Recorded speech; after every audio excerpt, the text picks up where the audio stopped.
Hello everyone and welcome back at Boros Burn, or Naya Burn if you want to call it that, with Questing Druid. But realistically, Questing Druid is just a red card because we are using it for, I don't know why it's happening.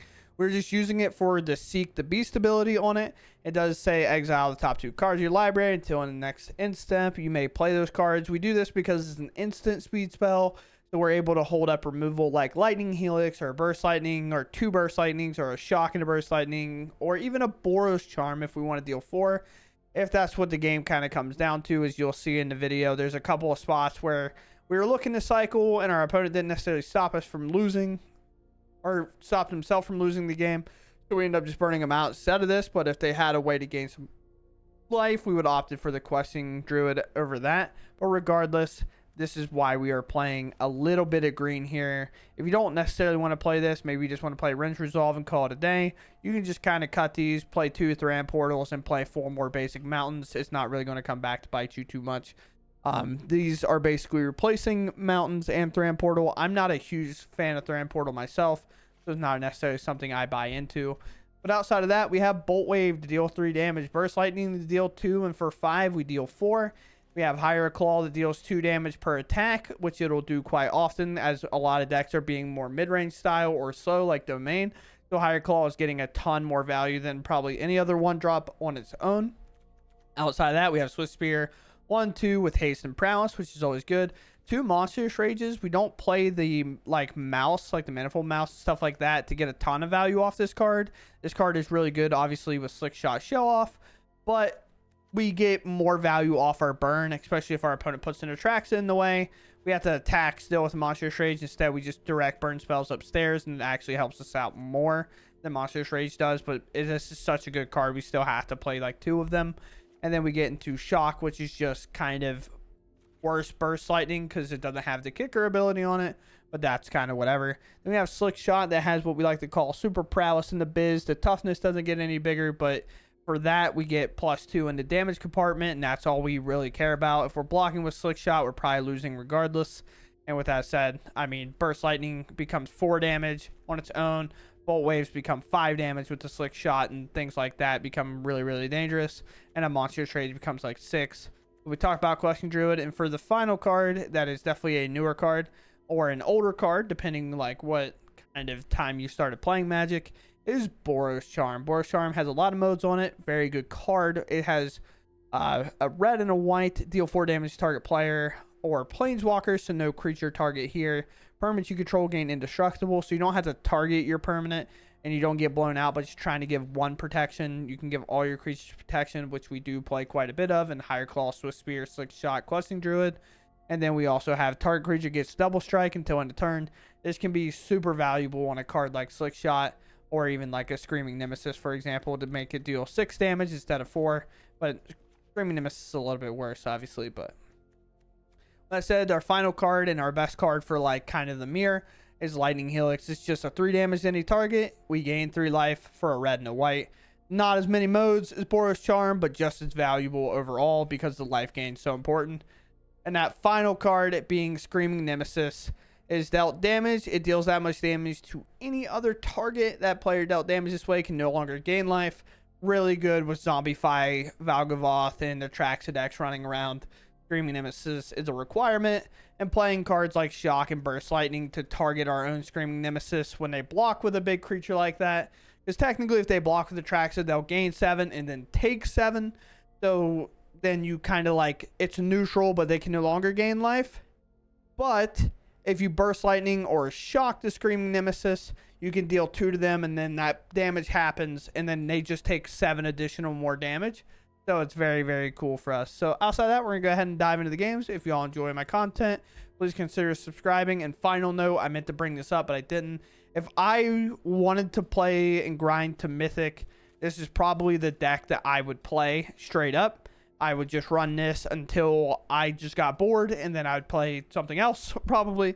But I think this deck is super affordable to play overall. And there's not a whole lot of commons and uncommons or rares and mythics in the deck that you have to be worried about. I mean, there is quite a bit of rares, and there is quite a bit like mythics in terms of 1 card in the lands. But other than that, if Mythic is my goal for this season, this is what I would play. So let's go game. Yeah, we will 100% keep a hold of this. Sure. I tried a couple of changes to the list where I replaced Higher Claw with like Kellen just to see like if I thought it was interesting enough to play. I don't think so, to be honest. I don't think so at all. Let's just cash in this Boltwave. There didn't seem to be any pause of any meaning, so we'll just go ahead and get in as much damage as we can and turn something like a Go for the Throat into kind of a bad card on this following up turn. The rest, you will get a Shock, and then we'll have a Questing Druid to play here, and I'll do that on end step, I think. Oh, no cash in. Do I not just pump this Higher Claw? Yeah, I think so. I mean, I don't have to like do anything, right? It's like the weird part of it all. That's maybe the worst mistake I've seen in a while. I just don't think you could play Unholy Annex there. Maybe I'm wrong. I'm the one. Now you have to play a demon and kill 3 creatures. You don't, no. No, you do. Because this also pings you for 1. Here's another one. Yeah. Okay. Cool. Yeah, sure. Ready or not, here little Swiftspear comes. Quite a lot of burn coming in across the table next turn too. Let's see if they like try to cut down the Swiftspear and I'm untapped. It'll actually grow out of range just off of the Burst Lightnings alone. But with Questing Druid, I think I'm actually going to stall a turn and just cycle the Druid here.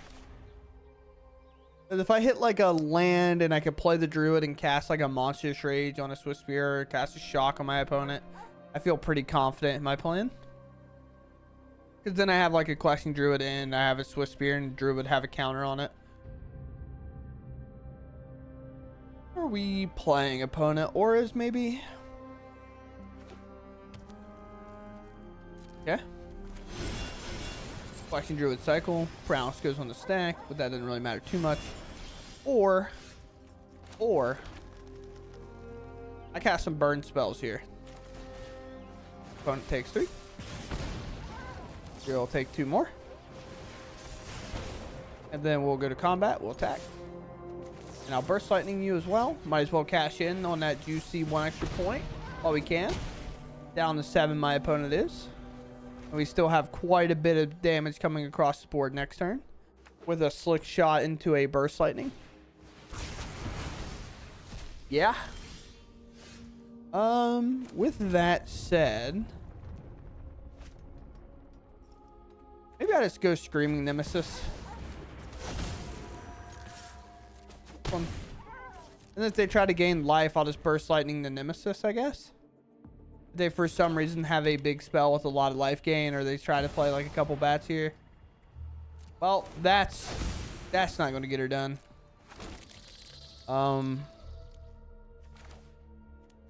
Sure. We just play it slow here. We don't have to like freak out. I could have just kicked this as well and won. I mean, we have this game won in 17 different other ways. They have to block Nemesis, whether they think so. The best plan for them is to actually not block it and hope I have nothing. But obviously we have something. By blocking Nemesis, you actually open yourself up to like this Burst Lightning, which we will do. And then that'll hit, and then 2 more damage will come across off the Nemesis, and we'll get the job done very quickly. So far, pretty fast games, pretty kind of non-thoughtful games, I guess. Opponent goes first. Very cool. Fine. Oh, no, it's fling in. No. I'll play a Higher Claw. Please don't touch it. Oh, they didn't touch it. Nice. Oh, they are the fling deck. Okay.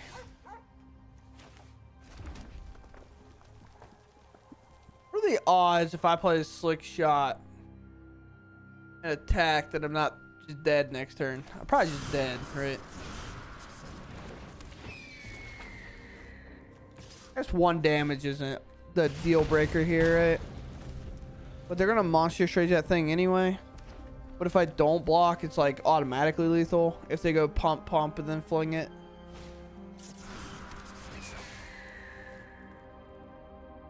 The problem if I do block, they don't have to commit near as much. But who knows? Maybe we'll find removal for it. Maybe they'll go for it anyway. Okay. Okay, so they're going for it anyway. Sure. Is it actually? It's still enough, right? Yeah, I guess it'll still be enough. Yeah, have everything. The only way we lose is because they actually have everything. I'm fine with it. Like that game did not matter at all. If I just have a burn spell in hand, they can never win the game, but that's fine. 1 land, we go first. I mean, if we find another land, this hand is has such high upside. I have to take it, I think. We miss a land, we miss a land. It happens. But being on the play with this much upside is just wild. Feels like we have to keep it. We miss. It's going to happen sometimes. Like, I mean, how often in a spot like this do we hit a land and then our opponent just has no chance? But yeah, especially if Up the Beanstalk was their only kind of play.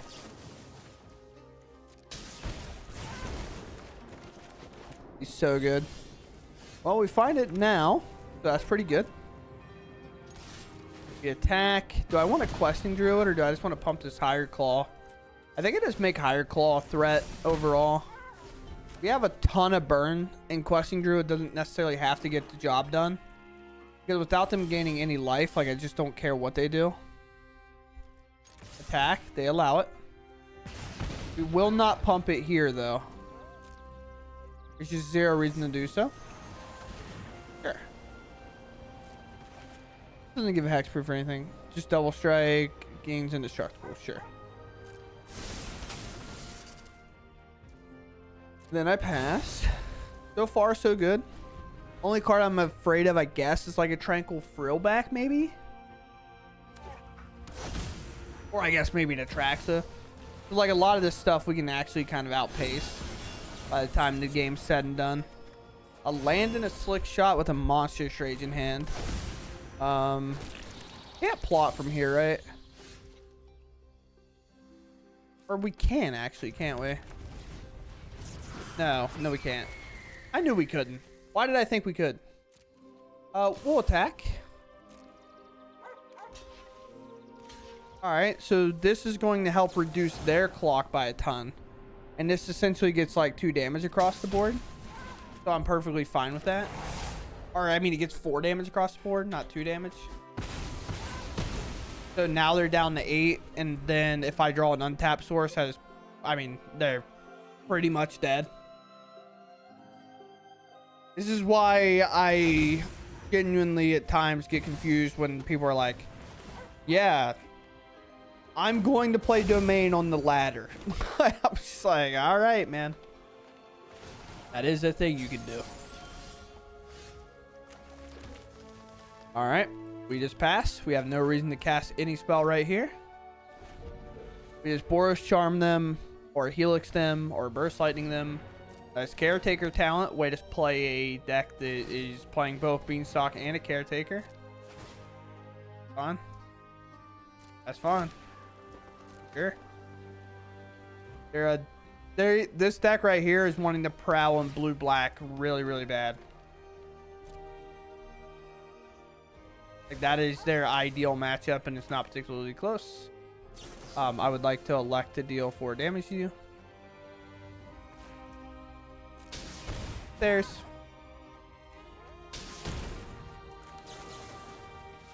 Upstairs. And I wonder if we have another spell. Upstairs. And this is like when I'm playing like the slow decks, or like the kind of custom brew decks, and I run into people playing something like Domain on the ladder. Domain is incredible in best of 3, don't get me wrong, and Zur is really, really good, right?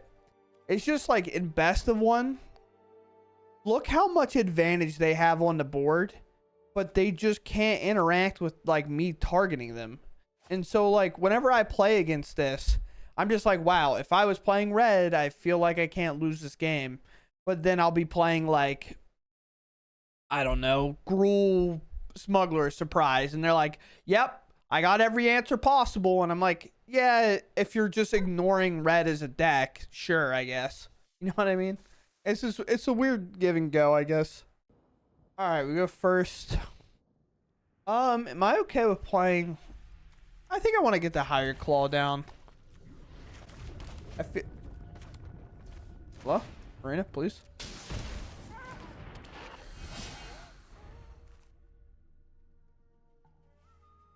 All right.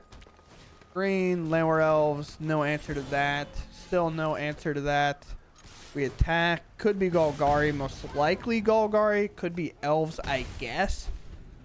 If they play the bigger creature, okay. It's green, white. Interesting. Now we go to combat. We attack. What's the deal here? We're not going to play anything with Higher Claw. We're not going to commit anything here. We're just going to do our little damage. Call it a day. And I guess, honestly, I could make this way more threatening by, like, plotting a slick shot. I don't know what they would have right here that I had to be afraid of. Okay. Free domain? What are we? Domain again? Just playing Landware Elves, I guess? Don't worry, Leyline Binding's available. 4 mana. Or 4 mana. Elect to pass. Maybe. I mean, I'm tapped out. I don't know what moving phases has done for you. I guess it's made things more exciting, if you would. We play Slickshot Show-Off. I move to combat. I attack.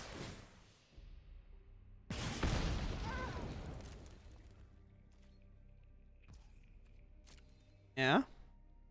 I'm not committing any spells unless they make me. Just like a Get Lost, we could go for like a protection spell.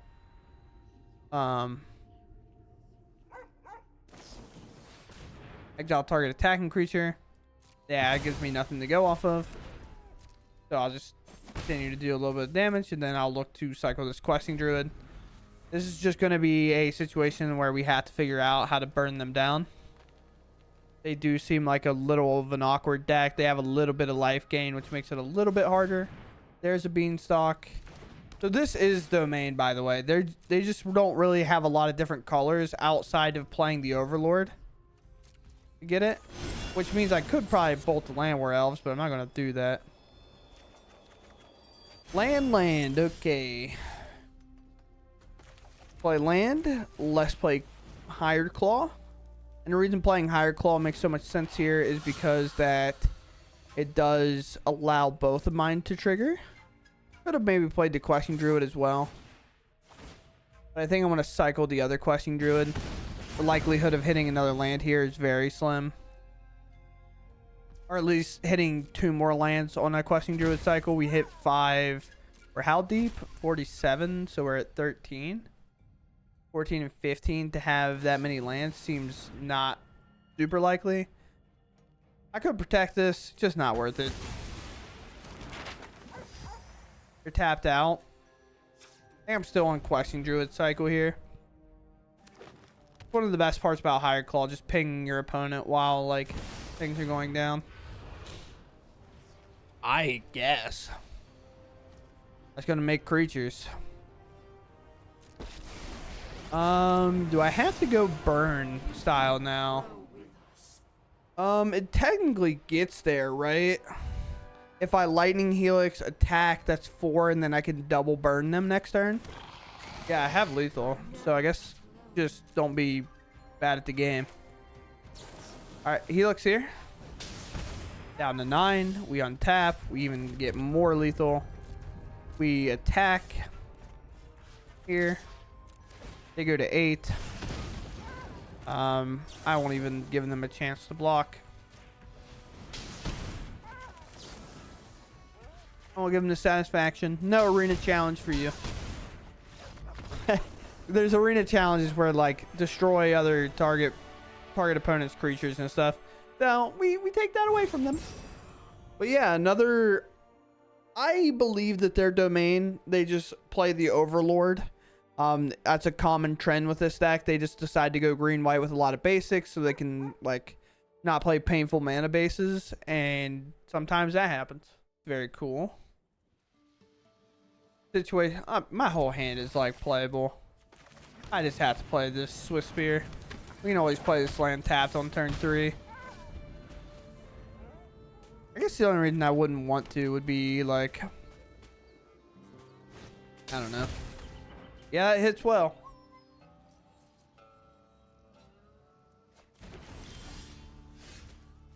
Play this land. Move to combat. Swing 1. Might as well hold these burst lightnings. If I flood out, I'd rather kick them. Or just use them to clear things out of my way, whatnot. Would you like to pump my creature? That'd be pretty cool of you. Oh, and there's a good example of reasons to save burst lightnings. You don't want to overcommit sometimes, and that I think would have proven that might have been an overcommitment. Because now this is plus, like, this is 5 damage each. Ancient Cornucopia, okay. And a level up here.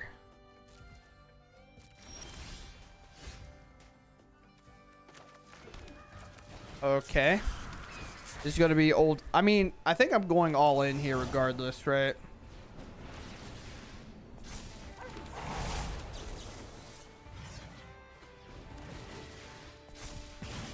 Like, I'm not even going to bother counting. I'm pretty sure it's lethal, but yeah. All right, this one's a little bit different. I will mulligan that one. I got a 1-lander earlier. I mulled that one just because of how the mana base kind of works out with like also no threat at all. Seems a little tough. Let's throw the Helix back for now. I forgot my opponent was also on the play. Here's this. No. This opponent playing black has interaction. Maybe I lied. What would you have for 1 black that you wouldn't spin there? Weird. I don't know. I don't know if I agree with that at all.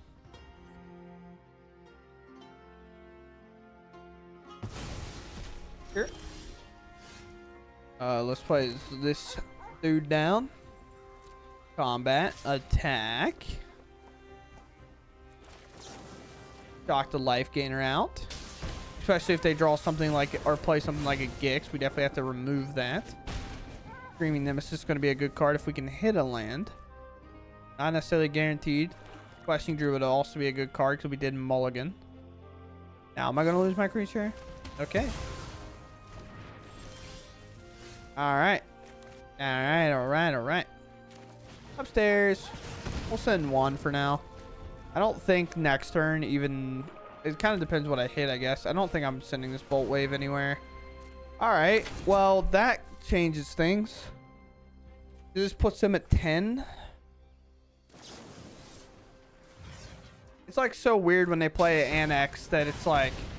Well, you should kind of commit because like...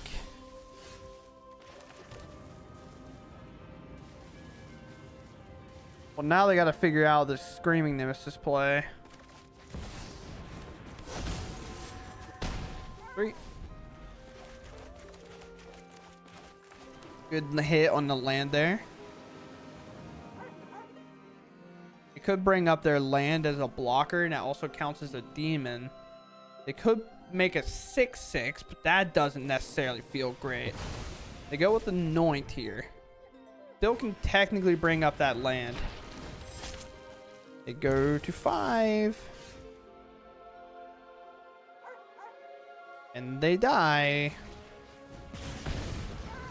I don't know why it took me a second. I know why it took me a second. It was the fact that I didn't have the land initially. And I was like, oh, that's 3 mana. And I was like, wait, I have 3 mana. Woo. Like, also the fact that I was probably dead next turn. Okay, with all that said and done, I think this is still where I would be with this burn deck. I did try a couple different things, like Kellen, for example. I did try this. I think Higher Claw is just the best alternative 1-drop that doesn't have prowess. Like, if I just drag this in for like comparison reasons here. This you have to like pump into to kind of make it like a really good card. It's a 1-mana 2/1 that is very vulnerable when attacking, especially like your opponent can block with the Landwar Elves and get this off the battlefield, which they definitely won't mind. In comparison to a Higher Claw, as we saw in a couple of games, I think that your opponent's not going to want to block your Higher Claw with the Landwar Elves. They're going to take their 2 because they just lose their creature to prevent 1 damage, and that doesn't feel very valuable. But if they can lose their creature, prevent 2 damage, and get your creature off the battlefield for 1 mana, they will do that, right? So that was a common thing with Kellen that I didn't necessarily like. The other thing was with playing Kellen, we kind of ran into this like really awkward spot where we wanted more Monstrous Rages, so we didn't have as many shocks in the deck and things like that. So I didn't really like that as well. I do think that playing Questing Druid is pretty free in this deck, and that you should definitely be doing it, because Questing Druid is just so good of a card in terms of getting you value on a mulligan, or like if you do end up having to play it as a creature, it just makes like all your other spells become really, really dangerous because it makes a massive creature. Now, with that said, it is burn. It is kind of like, this is the deck if you're wanting to play on your iPad, or if you're at the gym walking on the treadmill or something. This is definitely a deck that you should definitely try out for sure. But with that said, if I wanted to climb to Mythic today, this is what I would play.